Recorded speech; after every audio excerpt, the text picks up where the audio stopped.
औज़ुबिल्लाहिमिनश्शैतानिर्रजीम बिस्मिल्लाहिर्रहमानिर्रहीम। अस्सलाम वालेकुम फ्रेंड, मैं आसिम साहिद। उम्मीद है कि आप सब लोग खैरियत से होंगे। फ्रेंड्स, ये वीडियो का पार्ट 2 है। जैसे कि हम बात कर रहे थे, हमने अपने घर में 5000 वाट या 5 किलो वाट का सिस्टम इंस्टॉल किया हुआ है।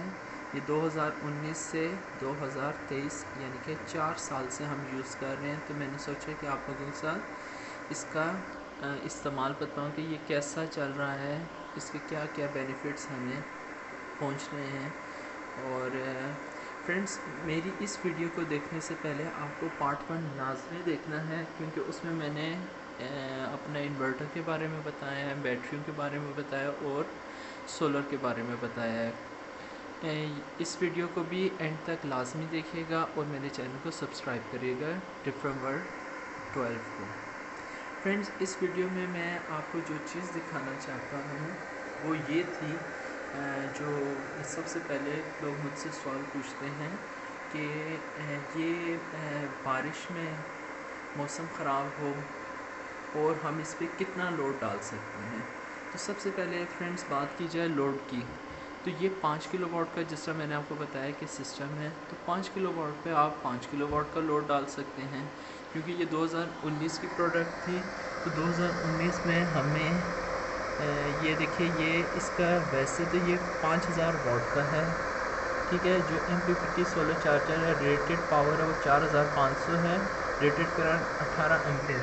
तो मैंने इस पे 18.5 एम्पेयर का मैक्सिमम लोड डाला हुआ है और हम इतना एक डालते हैं। जो एवरेज लोड है मेरे घर का वो 9.3 एम्पेयर का है।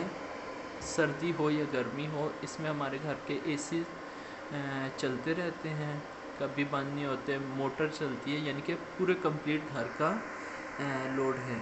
घर का लोड घर के साइज़ से नहीं होता। कई लोग कहते हैं मेरा 5 मरले का घर है तो मुझे क्या 5 किलो वाट का लोड चलाना चाहिए? नहीं, ये डिपेंड करता है कि आपको कितनी बिजली यूज़ करते हैं, आपके घर में कितने AC हैं, कितनी फ्रिजें हैं, कितना है। तो मेरे घर में मेरे भाइयों, अगर वाट की बात की जाए तो 5 किलो वाट के 2 AC हैं, यानी कि 2.5 किलो वाट के 2 AC हैं जो हायर के हैं और वो DC इन्वर्टर हैं, जिनमें से इस टाइम हमारी रिक्वायरमेंट एक ही की है, वही मैंने चलाया हुआ है और बेहतरीन चलता है। आज तक कभी भी ये ट्रिप नहीं हुआ। फ्रेंड्स, बात की जाए जो मैं आपको दिखा रहा हूँ, जिस तरह कि पार्ट 1 में मैंने बताया था, ये ऑफ ग्रिड सिस्टम है और ये ऑन ग्रिड सिस्टम होते हैं। तो अगर हम बात की जाए, पहले पार्ट में भी मैंने आपको बताया था कि ऑफ ग्रिड सिस्टम और ऑन ग्रिड सिस्टम में क्या फ़र्क होता है। तो ऑफ ग्रिड सिस्टम में आप बिजली ले सकते हैं वापडा से और दे नहीं सकते। और ये किस जगह पे हमें ऑफ ग्रिड सिस्टम लगाना चाहिए, किस में फ़ायदा है और किस में, यानी कि ये हर जगह के डिपेंड करता है। तो मैं आपके साथ अपना तो किस जगह पर आपको ऑफ ग्रिड लगाना है या ऑन ग्रिड लगाना है, ये आपकी अपनी चॉइस है, इसमें कोई नहीं है, दोनों में ही फ़ायदे हैं। अब बात करते हैं कि आपको क्या चीज़ सूट करती है। तो अब बात कर रहे थे हम इस सिस्टम की, तो हमने क्यों ऑफ ग्रिड सिस्टम लगाया। सबसे पहले मैं आपको बताता चलूँ, जैसा मैं पहली वीडियो में भी बताया था कि जिस जगह पे मैं रहता हूँ वहाँ पे लोड शेडिंग 100% नहीं होती और यहाँ पर नेट मीटरिंग की फैसिलिटी भी अवेलेबल नहीं है। यानी कि वैसे तो पूरे पाकिस्तान में आप किसी भी जगह पे चले जाएं, तो किसी भी अच्छी सिटी में, तो वहाँ पे नेट मीटरिंग वापडा कर रही है, लेकिन मैं एक कैंट एरिया में रहता हूँ और यहाँ पर बिजली की लोड शेडिंग नहीं होती। तो हमारी तो यहाँ पे ऑन ग्रिड सिस्टम लग नहीं सकता था, फिर हमने ऑफ ग्रिड सिस्टम लगाया। अब सेकंड सवाल ये भी आता है कि बिजली लोड शेडिंग नहीं होती तो आपने ये सोलर क्यों लगाया था। तो हमारी जो बिल की कॉस्ट होती है पर यूनिट वो 38 रुपीज़ यूनिट है, जो मेरे ख़्याल में वापडा का भी है, जो पूरे पाकिस्तान में भी है। तो हमारा बिजली का इस्तेमाल बहुत ज़्यादा था, जिसकी वजह से हमारा बिल काफ़ी ज़्यादा आता था। अगर यूनिट्स की बात की जाए तो हमारा तकरीबन सर्दियों में 300-400 यूनिट सर्दियों में होता था और गर्मियों में 1000-1200 यूनिट तक होता था, इससे कम भी हो जाता था, 900 भी होता था। तो ये वो बिल हैं जो मैंने ख़ुद अपनी आंखों से देखे थे और मैंने आपके साथ शेयर किया। तो हमारा बिल बहुत ज़्यादा आता था और काफ़ी कॉस्ट बढ़ जाती थी। तो इसलिए हम लोगों ने फिर सोलर सिस्टम लगवाने का सोचा। उसके लगवाने से हमें काफ़ी ज़्यादा फ़ायदा हुआ है। अच्छा फ्रेंड्स, जिस चीज़ का मैं इंतज़ार कर रहा था वो ये थी कि आज का मौसम है, आज फरवरी 24 है, फ्राइडे का दिन है 2023। तो आज के दिन में मौसम भी मेरी मर्ज़ी का था। मैं चाह रहा था कि मौसम भी कोई ऐसा हो, ख़राब हो, जिसमें मैं आपको बता सकूं कि यानी कि सूरज आता है जाता है तो उसमें क्या होता है। तो आप लोड देख सकते हैं, 16 एम्पेयर का लोड है। और आपने मेरी सोलर पैनल पिछली व्लॉग में देखी वो कितनी गंदी है। इस वीडियो में मैं आपको जो इस टाइम ये चीज़ समझाना चाहता हूँ कि लोग सवाल क्या करते हैं, वो कहते हैं कि क्या बारिश हो रही हो और या बादल आ रहे हों जिसमें सूरज नहीं होता, उसमें ये कैसा चलता है। तो आपके सामने ये चल रहा है। सबसे पहले आप स्क्रीन पे देखें तो सोलर और बैटरी। मेरे बैंक में जो बैटरियां लगी हुई हैं, मैंने आपको वो बताया था कि वो 110 एम्पेयर की बैटरी हैं। किसी भी आप यानी कि मार्केट में जाएं और उन्हें बताएं कि 110 एम्पेयर की बैटरियां हैं और ये घर का लोड है, तो वो वाकई में हैरान होंगे कि इतनी छोटी बैटरी हैं। ये सबसे जो छोटी वाली ट्यूबलर बैटरी है 110 एम्पेयर की, मैंने वो आपको पिछले वीडियो में दिखाई थी, वो हैं। उसके बावजूद बाहर बादल हैं। वोल्टेज आपके सामने 282 वोल्ट आ रहे हैं डीसी, जो प्लेटें बना रही है सोलर पैनल लोड। और उसके बावजूद भी 16 एम्पेयर का लोड अल्हम्दुलिल्लाह ठीक चल रहा है। और ये ऑफ ग्रिड सिस्टम है। और मैंने आपको बताया कि मेरे घर में यानी कि ये कट ऑफ हुआ है। और अगर आप नीचे जाके देखें तो एसी इनपुट में हमने एसी बिजली भी बिल्कुल नहीं दी हुई, यानी कि 100% हमारा घर नहीं है। और ये ब्रेकर क्यों हमने रखा हुआ है ये भी मैं आपको आगे बताता हूँ। तो सबसे पहले फ्रेंड्स, ये वो सिचुएशन होती है जिसमें आपके सोलर पैनल गंदे हो सकते हैं, बाहर धूप नहीं हो सकती, बारिश हो सकती है या ओवरलोडिंग हो सकती है। अब हम अगर सिस्टम की बात करें तो सिस्टम 18 एम्पेयर का लोड उठा सकता है। तो इसका मतलब सिस्टम तो मेरा ओवरलोडेड नहीं है। तो गालिबन इस हालत में या तो मेरी सोलर पैनल पे धूप नहीं आ रही या वो गंदी हैं। अब इस जगह पे एक क्वेश्चन और आ जाता है, मैं आपको यहाँ पर लेकर आ गया हूँ। इन्हें कहते हैं पैनल मीटर भी, ये इन्हें कहते हैं कई लोग एम्पेयर मीटर हैं। ये एसी और डीसी दोनों पे काम करने वाले हैं। ये हैं जो आपके होते हैं एनालॉग एम्पेयर मीटर हैं। ये वो मीटर हैं दो, जैसे कि पिछली वीडियो में बताया था, पहला सेट 2.5 किलोवाट का, दूसरा सेट भी 2.5 किलोवाट का है। तो मैंने आपको बताया था कि धूप सोलर पैनल गंदी हो, यानी कि धूप नहीं है, सोलर पैनल गंदी हैं या आपकी कोई डायरेक्शन गलत हो, उस हालत में भी जो सा है, यानी कि अगर आपकी डायरेक्शन गलत लगी हुई है, ख़ास तौर पर मेरी बात याद रखें कि जो सोलर पैनल को लगाते वक्त सबसे पहले आपने सोलर पैनल सही वाले चूज़ करने जो आपका सिस्टम के साथ मैच करें। अब आपने सिस्टम ख़रीद लिया, सोलर पैनल ख़रीद लिए और उसके बाद आती इंस्टॉलेशन हमने ख़ुद की है। हमें सारा कुछ पता था कि हमें क्या चीज़ फ़ायदा देगी और क्या चीज़ नुकसान देगी। तो मेरा घर असल में 4 मरले का था, छोटा घर है। और जब बनाया था उस टाइम पे सोलर का कॉन्सेप्ट तो था मेरे बाबा को, लेकिन उस टाइम सोलर पैनल बहुत महंगे होते थे उस ज़माने में। तो फिर हम लोगों ने टैंकी बनाई थी, यानी कि मेरे घर का डिज़ाइन इस तरह का नहीं था कि हम लोगों ने इस पर सोलर पैनल लगाने थे।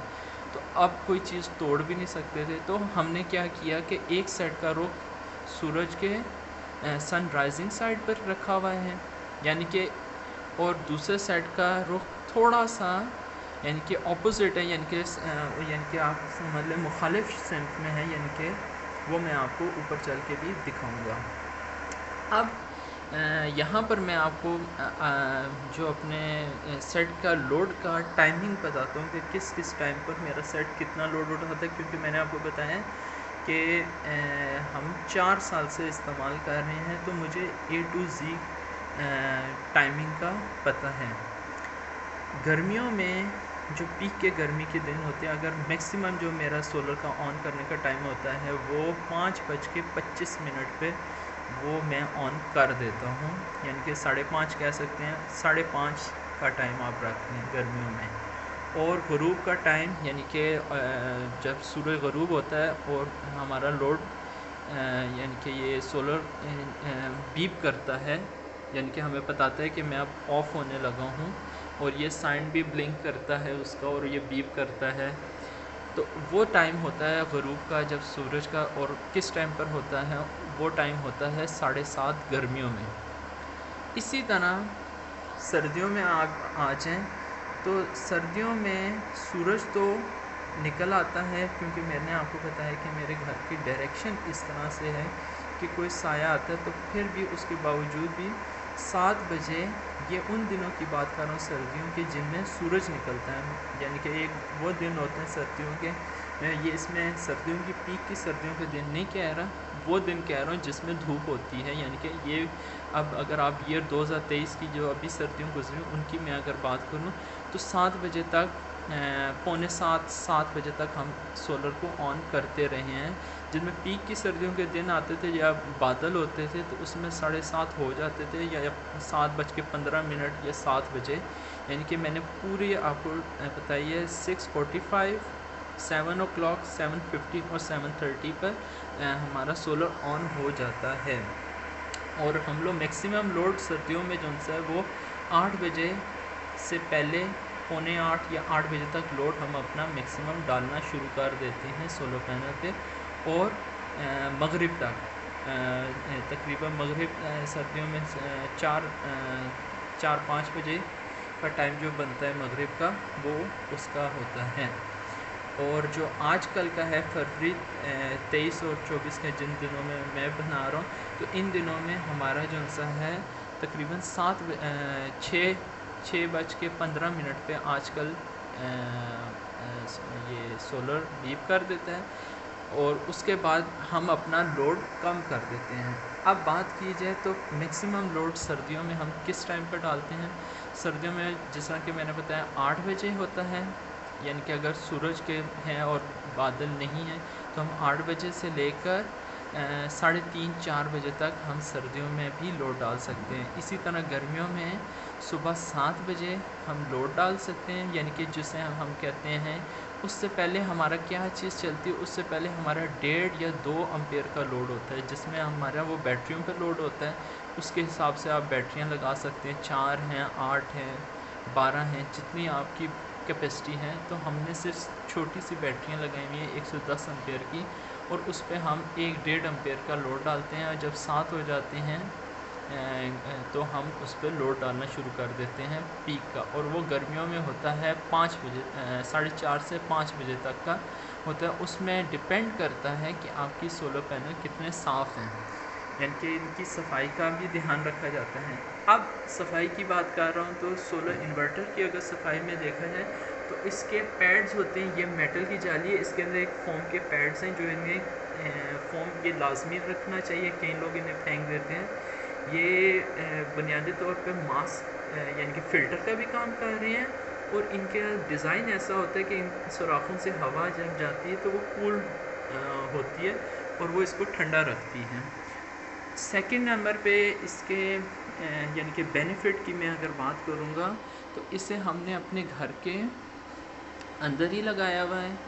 इसका इतना शोर नहीं है, ये फ़ोन का शोर होता है।